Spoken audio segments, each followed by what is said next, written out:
सुप्रभात, good morning. सीधा सौदा के आज के इस मंडे एडिशन में आप सबका स्वागत है। लीजिए भाई, स्थिति तनावपूर्ण पर क्या वीरू क्या कहते हैं यार वो? पर कंट्रोल में, पर काबू में, पर काबू में। ये लीजिए, आधे % से कम दबाव के साथ शुरुआत हुई। दूसरा और ज्यादा इंपॉर्टेंट क्यों, कच्चा तेल है, उस पर नजर रखिएगा। 79 आज ही सुबह मैंने देखा है 79.2 तक। हो सकता है इंटरडे में और भी गया हो, लेकिन 79.2 मैंने जो ऑफिस आया तो पहली टिक वो देखी थी। उसके बाद अब इस समय आपकी स्क्रीन पे 78.6, तो वहां से 50 सेंट 60 सेंट तो और कूल ऑफ होता हुआ। ठीक है, बहुत ज्यादा पैनिक मोड पे रिएक्शन नहीं है, पर हाँ ऑब्जर्व करना पड़ेगा हो क्या रहा है और डेवलपमेंट्स पे। लेकिन ग्लोबल तड़का अपनी जगह डोमेस्टिक जमखम दिखाने की कोशिश करी थी, तो ग्लोब ने आगे फिर पेज फंसा दिया है। वीरू, ऐसे में टीम कैसे बनाई भाई साहब? शुरुआती खिलाड़ी कौन से चुने? गुड मॉर्निंग आशीष। देखिए, अब चाहे है ना आशीष, हमारा क्लोज बहुत स्ट्रॉन्ग था शुक्रवार को, और FIs की फर्दर शॉर्टिंग ना करना, हालांकि आपने उसकी बारीकियों को समझा दिया कैश की डिजिट्स को, दैट्स गुड, बट स्ट्रक्चर ठीक ठाक था। और मैं फ्रैंकली स्पीकिंग आशीष, 24,800 या फिर 773, जब तक ये रेंज टूट नहीं रही, बहुत नेगेटिव प्रोस्पेक्टिव नहीं रखता। आप शॉर्ट अगर करना है तो अपनी वीकनेस पे करिए।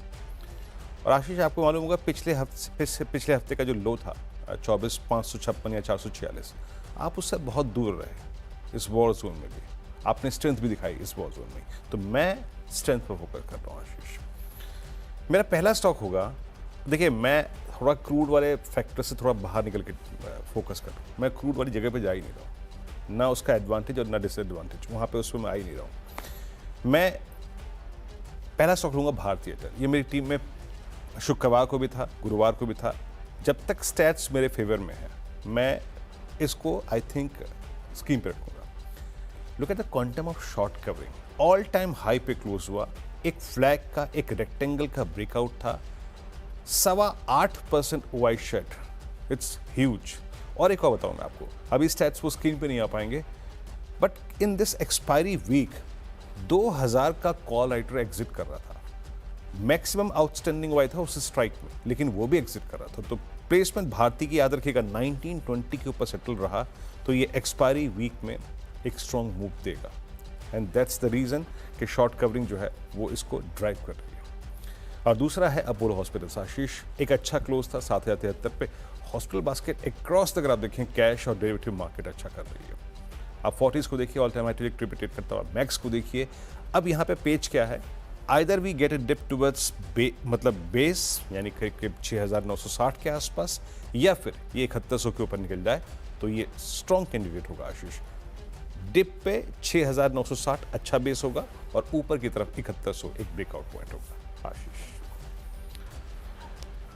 अरे पता है, खबरें बहुत थी, ऊपर से कई सारे डिराइव्ड सेंटिमेंट वाले स्टॉक्स हो गए इस तरह के वीकेंड डेवलपमेंट्स में, तो चुनना बड़ा मुश्किल था कि टॉप 10 कौन से बनाऊं, मतलब टीम में कौन से शुमार करूं। खैर, सारे स्टॉक्स पे चर्चा CMD से आवाज पे 9 बजे से पहले हो चुकी होगी, कंटिन्यूस सेशन की शुरुआत से पहले। नजर रखिएगा, मैं 10 मेंशन कर देता हूं खबरों वाले जो इंटरेस्टिंग दिख रहे हैं मुझे। नॉट नेसेसरली इससे अच्छे मूव्स वाले ना हो, वो आप 8 बजे की स्टॉक से न्यूज, हमारी सारी चर्चा, वो सब पे बने रहिएगा। खैर, शुरुआत कर रहा हूं इन्फोसिस के साथ, और अगर आप मॉर्निंग कॉल में थे हमारे साथ तो आपने समझ ही लिया होगा, इन्फोसिस में लाल लेके जाऊंगा। ग्लोबल समीकरण भी कंड्यूसिव नहीं है, हालांकि एक फेड गवर्नर का बयान फिर भी दरों में कटौती, इकोनॉमी वगैरह तो ठीक है अपनी जगह, पर बाजार उस पर ज़्यादा तवज्जो देगा नहीं। बाजार इंतजार कर रहा था एक्सेंचर के नंबर्स की। एक्सेंचर मतलब सिमिलर IT आउटसोर्सिंग मॉडल वाली कंपनी, दुनिया की सबसे बड़ी, कभी कभी एक आध बार T से भी ऊपर गई, आसपास रहते हैं, लेकिन आउटसोर्सिंग में सबसे बड़ी IT प्लेयर एक्सेंचर है। हमारी तरह मॉडल है, इंडिया में भी उसके ऑपरेशंस हैं, तो एक्सेंचर दिग्गज के नतीजों से थोड़ा बहुत अपन क्यू ले लेते हैं। जैसे अपना Q4 गया था ना, वैसे ही एक्सेंचर। अच्छा, अपने Q4 में क्या था कि वो सीजनली वीक क्वार्टर था, तो नंबर्स खराब थे, पर डील बुकिंग्स बहुत स्ट्रांग थी, तो अपना होप जागा हुआ था IT को लेकर, इसीलिए IT ने रह रह के आउट परफॉर्मेंस दिखाया। एक्सेंचर के नंबर थोड़ी सी कहानी बदल देते हैं। हो सकता है एक्सेंचर स्पेसिफिक इशू हो, कोई जरूरत नहीं हमारी IT के साथ दिक्कत हो, लेकिन एक्सेंचर के नंबर्स अभी तो अपन उस पर रिएक्ट करने जा रहे हैं। एक्सेंचर के क्वार्टर नंबर्स जो आए थे, Q3 उनके हिसाब से शायद, वो नंबर्स तो अहेड ऑफ एस्टिमेट्स थे। रेवेन्यू आंकड़ा उम्मीद से बेहतर, गाइडेंस का बैंड जो पहले से दे रखा था साल का, उसका लोअर थ्रेशोल्ड ऊपर कर दिया। तो सब पढ़ने सुनने में अच्छा ही लगता है, पर फिर एक्सेंचर का स्टॉक क्यों धुल गया यूएस में कामकाज में? इंट्राडे में 11% गिरा और बंद भी 7% दबाव के साथ हुआ। दरअसल आउटलुक को लेकर चिंता, न्यू डील की बुकिंग्स का रन रेट गिर रहा है।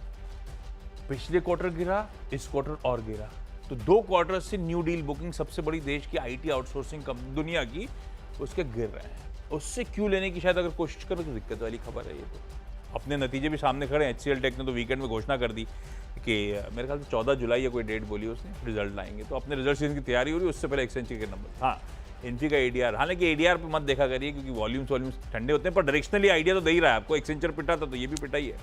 मैं लाल लेके चलूंगा इन्फोसिस को। अब इन्फोसिस है पोस्टर बॉय आईटी का, इसलिए मेंशन है, अदरवाइज कई सारी दिग्गज आईटी कंपनी रडार पे रखिएगा। Adani port and special economic zone को मैंने लाल कर दिया। इससे पहले भी मैंने कहा था, जब वो हाइफा में ईरान ने अटैक करा था, तब अपन ने चर्चा करी थी। हालांकि तब वो स्टेटमेंट्स आए थे कि हमारे पोर्ट सोर्स में कोई दिक्कत नहीं, आवाजाही नॉर्मल चल रही। उस दिन दबाव में आया था स्टॉक, लेकिन कोई पैनिक नहीं। पर अब वो ईरान इजराइल कॉन्फ्लिक्ट का सरदर्द थोड़ा बहुत दिखेगा, क्योंकि दुनिया की सबसे प्रोमिनेंट डैनिश शिपिंग जायंट जो है मैरसेक, उसने अनाउंस कर दिया कि टेम्पररीली हम अपने जहाजों को इजराइल के हाफिया पोर्ट पे सस्पेंड कर रहे हैं। मतलब अब हम उस पोर्ट पे डॉकिंग नहीं करेंगे। तो अगर वो दिग्गज कर रहा है ऐसा, तो ऐसा हो सकता है और भी लोग कर रहे हो। अगर ये वॉर खिंच रहा है, ये कॉन्फ्लिक्ट वेस्ट एशिया खिंच रहा है, तो सरदर्द बढ़ेगा। इसलिए अदानी पोर्ट लाल है। और अभी तो खैर धंधे पे सीधा असर है, अगर वो डॉकिंग बंद कर रहा है तो इन्फी, एक्सेंचर के नंबर्स और ये उस डॉकिंग के इश्यूज के चलते लाल रखा है। विरुद्ध 2 दिग्गज लाल में है। ओके, अच्छा आशीष, आज टेक्निकल और फंडामेंटल पहलू आईटी में क्लैश कर रहे हैं, है ना? मेरी टीम में थोड़ा सा ये कंस्ट्रक्टिव साइड पे थे, क्लैश कर रहा है। एसेंचर के नंबर्स मैंने भी देखे, गाइडेंस भी देखी आशीष, और चार्ट भी बहुत खराब है, बहुत खराब चार्ट है एसेंचर का। बट हो सकता है उनका इशू, आशीष, हो सकता है उनका सरदर्द हो, अगर उसके चलते गिरे, हो सकता है अपना चार्ट टेक्निकल अच्छे हैं तो चल जाए। हाँ, मैं जो बात कह रहा हूँ, मैंने जब निफ्टी आईटी को देखा ना आशीष, पहली बार CY25 में वीकली पे above all moving averages Nifty IT close हुआ, तो मैं उस पर थोड़ा सा फोकस कर रहा था। खैर कोई बात नहीं, ओपिनियन होता है। AU स्मॉल फाइनेंस बैंक में देखिए, अगर मैं किसी थीम में, थोड़ा सा रिस्की थीम में जा रहा हूँ, तो वो है बैंक्स। क्यों? क्योंकि क्रूड अगर बहुत उबाल देता है तो वो रेट सेंसिटिव्स के लिए अच्छा नहीं होता। But AU small finance bank, वो कहते हैं ना, प्रत्यक्ष को प्रमाण की जरूरत नहीं होती है, the strongest bank as of now. देखिए, इसका अगला ब्रेकआउट पॉइंट होगा 810, बट अगर कोई ओवर हिटेड स्क्रिप्ट थोड़ा सा नीचे मिले, कहाँ पे, क्लोजर टू 774, 780, क्लोजर टू 10 डेमा, या फिर इन वर्स्ट सर्कमस्टेंसेस 757, 20 डेमा तक, जब ये 10-20 डेमा पे आया है, बहुत खूबसूरत रिवर्सल जनरेट किया है। तो AU स्मॉल फाइनेंस बैंक और एक्सिस बैंक एक बड़े ही ब्रेकआउट चैनल के कगार पे है, और वो पॉइंट होगा करीब 1225-1230। अगर ये उसके ऊपर सेटल होता है तो एक रेंज ब्रेकआउट होगा। तो आप कंसिडर कर सकते हैं AU स्मॉल फाइनेंस बैंक को डिप पे भी, but in axis bank case हमें एक्यूट स्ट्रेंथ पे फोकस करना है, जो कि आती है 1225-1250 के ऊपर। आशीष, 2 बैंक्स मैंने यहाँ पे कंसिडर करें। और ठीक है, स्ट्रक्चर्स इंपॉर्टेंट हैं, टेक्निकली आईटी साउंड दिख रहा है। हो सकता है अगर दबाव में खुल भी जाते हैं तो हो सकता है वो गैप डाउन के बाद इंट्राडे रिकवरी की तरफ बढ़ रहे हो, तो अपन आईटी को with a pinch of salt ले रहे होंगे। पर हाँ, मैंने तो सिर्फ नंबर्स को एक्सेंचर के एक्सट्रापोलेट करा था। खैर, टाटा इन्वेस्टमेंट कॉर्पोरेशन, ये क्यों रडार पे है? ये डिराइव वाला मामला, इस पे कोई खबर नहीं है, लेकिन खबर कैसे है? वीकेंड पे अपडेट आया कि टाटा कैपिटल के कॉन्फिडेंशियल DRHP को सेबी से मंजूरी मिल गई। IPO लाने के आसान शब्दों में मंजूरी मिल गई है। $11 बिलियन के वैल्यूएशंस के आसपास एम कर रहा होगा टाटा कैपिटल। हालांकि वो RBI के रेगुलेशन जो है उसके अंतर्गत है कि दे मस्ट लिस्ट बिफोर सितंबर 2025। तो उस कड़ी की कहानी ये देखिए, स्टॉक का रिएक्शन ऑलरेडी है ना, पर ये वीकेंड पे अपडेट आया तो हो सकता है सेबी ने तो खैर फ्राइडे को अप्रूव करा होगा दिन दहाड़े, अपने को बाद में पता चला हो सकता है, तो अपन सिर्फ वॉच रखेंगे। क्यों मैं मेंशन कर रहा हूं टाटा इन्वेस्टमेंट को, क्योंकि टाटा कैपिटल के आईपीओ को मंजूरी मिली है। टाटा कैपिटल का सबसे लार्जेस्ट शेयर होल्डर है टाटा सन्स, 90 to 93% स्टेक तो उनके पास है। टाटा सन लिस्टेड नहीं है, छोड़ दीजिए उसको। दूसरा सिग्निफिकेंट पोर्शन जो रखता है बचा कोचा वो है टाटा इन्वेस्टमेंट, मेरे ख्याल से 2-2.5% के आसपास की होल्डिंग उस $11 बिलियन की कंपनी में टाटा इन्वेस्टमेंट की है, तो इसीलिए इसको लिडा पे रख रहा हूं, पर ये फ्राइडे के मूव्स के बाद अपन सिर्फ वॉच पे रखेंगे। एक और interesting, Hilton metal forgings, weekend पे अपडेट आया कि राइट्स जो लिस्टेड कंपनी है वो एक्चुअली इंडियन रेलवेज की क्वालिटी एश्योरेंस एजेंसी भी है। उसने वंदे भारत और एलएचबी के लिए, एलएचबी हुआ मेरे ख्याल से Linke Hofmann and Busch coaches, वो जो आजकल नए कोचेस आप देखते हैं, एक पहले आते थे इंटीग्रल कोच फैक्ट्री के, उसके बाद आजकल सारे के सारे एलएफबी आते, लिंक हॉफमैन। तो वंदे भारत और लिंक हॉफमैन की कोचेस के लिए wheel development, forged wheel development की फीजिबिलिटी और प्रोडक्शन कैपेबिलिटी को मंजूरी दे दी गई है, यानी कि उन परमानेंट ट्रेन्स के फोर्ज्ड व्हील्स ये सप्लाई कर सकते हैं। पहली एमएसएमई है जिसको इस तरह का मेक इन इंडिया रिकॉग्निशन मिला है। तो अब वंदे भारत के और एलएचबी कोचेस के व्हील सेट अलग अलग होते हैं साइज में। वंदे भारत तो खैर 140 किलोमीटर पर आवर के हिसाब से उसके व्हील सेट बनाए जाते हैं। तो खैर इंटरेस्टिंग डेवलपमेंट हिल्टन फोर्जिंग के लिए। और मेरे ख्याल से स्टॉक जो चार्ट दिख रहा है साल के हाईज तो 123 के थे, तो अच्छा खासा करेक्टेड स्टॉक है और अब ये बड़ा डेवलपमेंट रेडा पे रखते हैं। टाटा इन्वेस्टमेंट और हिल्टन मेटल दो इन ग्रीन आज के लिए। वंदे भारत में बैठे हैं आशीष आप? नहीं बैठे, मेरा बहुत मन है। अरे बैठिएगा, हाँ मन है। अच्छी है, बहुत अच्छे, रेलवे की उपलब्धि है। आया था, रेलवे की घर वाले उपलब्धि बता रहे थे वहां भोपाल के न्यूज़पेपर में छपा था कि गवर्नमेंट ने मंजूरी दे दी मुंबई भोपाल वंदे भारत स्लीपर कोचेस की, पर वो अपडेट ही नहीं है, उसके बाद चली नहीं। चल जाती तो एक बार राउंड मारा। बहुत बेहतर है।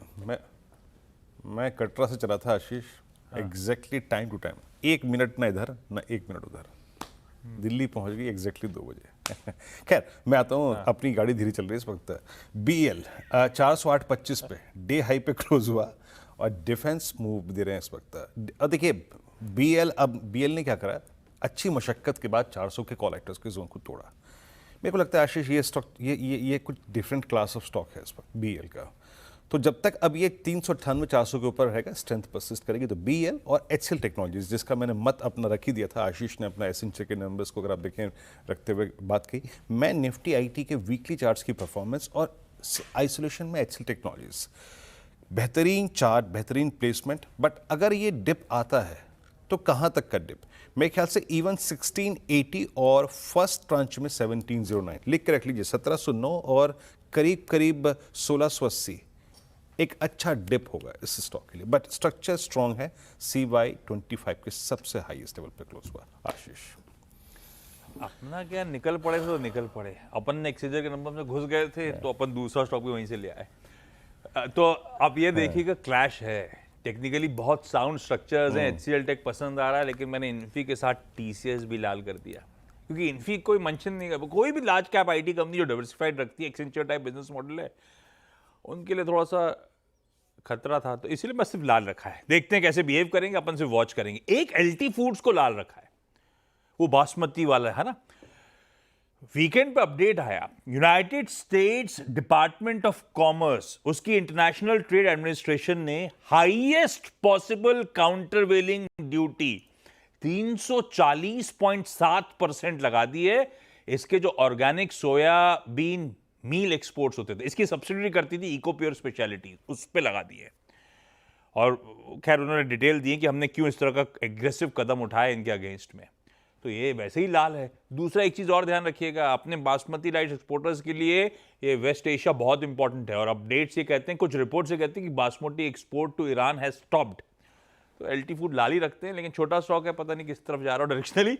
मैंने लॉजिक समझा दिया क्यों मैं लाल लेके चल रहा हूँ। खैर 6 स्टॉक्स पूरे, क्विकली छोटा सा ब्रेक के उस पर टीम्स के अगले 4 पे बातचीत। IT का हम दोनों ने ऐड कर दिया आपके जहन में, वो और बढ़ा देता हूँ। वीरू, एक्सेंचर के नंबर्स के बाद 2 ग्लोबल मेजर्स की रिपोर्ट्स आई, ब्रोकरेजेस की। सुनिए, HSBC कहता है एक्सेंचर की ग्रोथ स्लो डाउन हो गई है, डील विंस गिर रहे हैं, 7% गिरे, आउटसोर्सिंग बुकिंग में बहुत गिरावट है, तो कंसर्न्स बताए। CLSA कहता है एक्सेंचर ने अपनी ऑर्गेनिक ग्रोथ गाइडेंस बढ़ा दी है, मार्केट शेयर गेन कर रहा है, जनरेटिव AI की डिमांड स्ट्रांग है, हम तो अपना रिआइटरेट कर रहे हैं पॉजिटिव व्यू इंडियन IT पे। तो HSBC और CLSA भी कंफ्यूज है, जितने अपन यहाँ पे बैठे हुए कंफ्यूज है। अगले 2 स्टॉक कौन से? हाँ, देखिए इसलिए मैं प्राइस पर फोकस करता हूँ आशीष। हाँ, लेट्स बिल्कुल देखते ठीक हैं है। आज क्या होता है। इसलिए मैंने कहा पूरा तड़का ऐड कर दिया जाए। हाँ, हाँ, मैं HDFC लाइफ अगला स्टॉक पकड़ रहा हूँ यहाँ पर, जहाँ स्ट्रेंथ है। देखिए इंश्योरेंस स्टॉक्स में बहुत स्ट्रांग हो गया और मेरे ख्याल से सबसे स्ट्रॉन्ग स्ट्रक्चर्स और 20 डे से एक खूबसूरत रिवर्सल दिया इसने, डे हाई पे क्लोज हुआ। देखिए आज क्योंकि हमें गैप डाउन मिल रहा है, तो हमें याद रखना है कि स्टॉक कौन सी ट्रेजेक्ट्री तक सेफ सिक्योर रहेगा, कहाँ पे पुट राइटर खड़ा है, कहाँ पे एवरेज अलाइंड है। तो HDFC लाइफ के केस में याद रखिएगा 760 और करीब करीब 765, ये 10-20 डेमा का जोन है, वहाँ तक का डिप जो है वो इसके स्ट्रक्चर को खराब नहीं करेगा। तो वो अगर आप देखें एक अच्छा बेस है, और ऊपर की तरफ 784.80 वो एक नया ब्रेकआउट होगा इस स्टॉक के लिए। और एक MCX, जनाब क्या धूम मचा रखी है इस स्टॉक ने। और मैं स्क्रीन पर जब मतलब बहुत सारे स्टॉक्स जो हैं वो स्कैनिंग पे लगा देता हूँ सुबह सुबह, क्या ऑप्शन एक्टिविटी थी इसमें। मेरे ख्याल से मैं 11-12 बजे के आसपास देख रहा था, इसकी कॉल 8100 की थी, 100 रुपये की, 150 पे क्लोज हुई। क्या गजब का मोमेंटम था कॉल्स में। 10 डे से रिवर्सल लिया, अभी भी अब ये एक फ्लैग का ब्रेकआउट है, यानी अगर ये अब सस्टेन कर रहा है 8050 के ऊपर और 8080 के ऊपर, तो वो फ्लैग का ब्रेकआउट काम कर जाएगा और तब तक सिक्योर है जब तक कि करीब करीब 7800 के जोन को होल्ड कर रहा है। तो MCX बहुत स्ट्रॉन्ग, HDFC लाइफ बहुत स्ट्रॉन्ग। आशीष, 2 ग्रीन में रखता हूं मैं। एक तो ग्रैन्यूल्स इंडिया, हालांकि USFD ने इनकी बोंथापल्ली विलेज वाली फैसिलिटी जो है API यूनिट 1 उसको इंस्पेक्ट करा था। उसके बाद रिपोर्ट जो आई उसमें एक आपत्ति सामने आई है, पर वो एक आपत्ति मुझे लगता है स्टॉक में कंसर्न्स ऑलरेडी भाव में दिख रहे होंगे आपको, अगर आपको लंबा चार्ट दिखेगा तो। और बोंथापल्ली फैसिलिटी अगर एक ही आपत्ति और स्टिपुलेटेड टाइम में संभाल लिया इन्होंने, तो ये world's largest single site paracetamol API manufacturing facility है। तो इसके लिए रिलीफ वाली बात है। मुझे लगता है ग्रीन में रखते हैं स्टॉक को। और रिलीज के पढ़ के ऐसा लगता है कि ऐसा कोई डेटा इंटीग्रिटी कोई बड़ा इशू नहीं है, हम ऑब्जर्वेशंस आए हैं उसको स्टिपुलेटेड टाइम में सुलझा लेंगे USFD से मिलके टाइप्स। दूसरा JSW एनर्जी को, बहुत ये भी पिटा हुआ स्टॉक है। ये अब असल में NCLT के ऑर्डर को NCLAT एपेलाइट ट्राइब्यूनल ने गिरा दिया। दरअसल वो रायगढ़ चंपा रेल इंफ्रा के लिए फिर से अब बिडिंग होगी जिसमें JSW एनर्जी पार्टिसिपेट कर सकता है। इन्होंने के महानदी पावर को 3600 मेगावाट के प्रोजेक्ट को 16,000 करोड़ रुपए में खरीदा था, उसी की आम है जिसके लिए ये बिड करना चाहते थे और फंस गया था मामला। अब ये फ्री बिड कर सकते हैं उस एंसिलरी कंपनी के लिए, इसीलिए JSW एनर्जी को ग्रीन रखा है। अगले 2 भी बता ही देता हूं। इरीडा, क्योंकि वीकेंड पे एक और डेवलपमेंट आया। Ministry of new and renewable energy ने city accelerator programme, rooftop solar के लिए एग्रेसिव प्रोग्राम लॉन्च करा है। हालांकि नोडल एजेंसी मेरे ख्याल से REC है, लेकिन इरीडा भी एक्टिव है स्पेस में, इसको ग्रीन रखते हैं। फ्राइडे को ये सारे स्टॉक उछल रहे थे RBI की वो गाइडलाइंस के बाद। और शारदा मोटर इंडस्ट्रीज को ग्रीन कर दिया। कल ही शाम को अपडेट आया कि आज से इनको दरअसल महाराष्ट्र सरकार से department of industrial safety and health, उससे इनके चाकन प्लांट, पुणे वाले प्लांट को हरी झंडी मिल गई। तो आज से वो कमर्शियल प्रोडक्शन शुरू हो जाएगा, इसीलिए सिर्फ इन ग्रीन। 10 हो गए, ओ सॉरी आखिरी के सारे हो गए वीरू मेरे। हाँ, मैं अगला स्टॉक रखता हूँ TVS Motors, strong candidate. Auto में सबसे स्ट्रॉन्ग कैंडिडेट 2 व्हीलर स्पेस में यही है। और देखिए इसमें एक फ्लैग बना हुआ है और उसका ब्रेकआउट होगा 2810, 2815 के ऊपर अगर सस्टेन करता है, और even in any dip towards 2730, 2750 ये स्ट्रॉन्ग रहेगा, क्योंकि ये अपने आप को अभी 50 डेमा के ऊपर मेंटेन कर रहा है। और लास्ट स्टॉक एक नेगेटिव है स्टॉक मैनकाइंड फार्मा, ये लगभग 3 महीने के सबसे लोवेस्ट ट्रैजेक्टरी में क्लोज हुआ, डे लो पे क्लोज हुआ और एक ब्रेकडाउन का केस है। शॉर्ट्स एडेड हुए यहाँ पर, करीब 15% OI बिल्डअप हुआ भाव कॉपी में।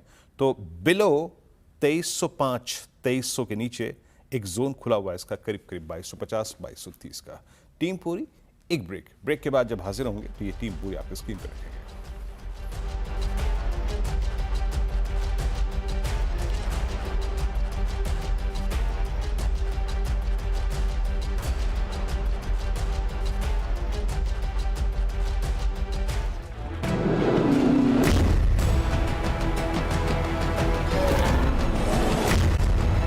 टीम मेरी कुछ इस प्रकार से है, मतलब कंस्ट्रक्टिव व्यू है आज काफ़ी, जब तक कि 24/8 वायलेट नहीं हो रहा है। भारतीय एयरटेल, अपोलो हॉस्पिटल, भारतीय एयरटेल ऑल टाइम हाई पे क्लोज हुआ, अपोलो हॉस्पिटल एक ब्रेकआउट के कगार पे, दो banks AU small finance bank और एक्सिस बैंक एक ब्रेकआउट के एक्सपेक्टेशन में, बाकी डिफेंस में बीएल, आईटी में HCL technologies, HDFC life strong stats, MCX at all time high, strong option activity, TVS motor एक रेंज ब्रेकआउट की पॉसिबिलिटी और एक मैनकाइंड फार्मा सिर्फ एक नेगेटिव आज के लिए। आशीष। मेरी 10 की टीम भी आपकी स्क्रीन पर आई, अलग अलग रीजन से चलते लाल हरे के बीच में। एक्सेंचर के नंबर्स और थोड़ा सा ग्लोबल मूड को देखते हुए आईटी लाल में कर दिया था इन्फी और टीसीएस। एलटी फूड्स की सब्सिडी पर तगड़ा पिनल एक्शन है यूएस एडमिनिस्ट्रेशन के द्वारा, इसीलिए लाल है। अदानी पोर्ट्स के हाफिया वाला इशू बढ़ रहा है, मर्क ने अपनी शिप्स डॉक करना भी फिलहाल के लिए रोक दिया है। बाकी Tata investment, Hilton metal forging, granules India, JSW energy, एरिडा और शारदा मोटर्स इन ग्रीन रख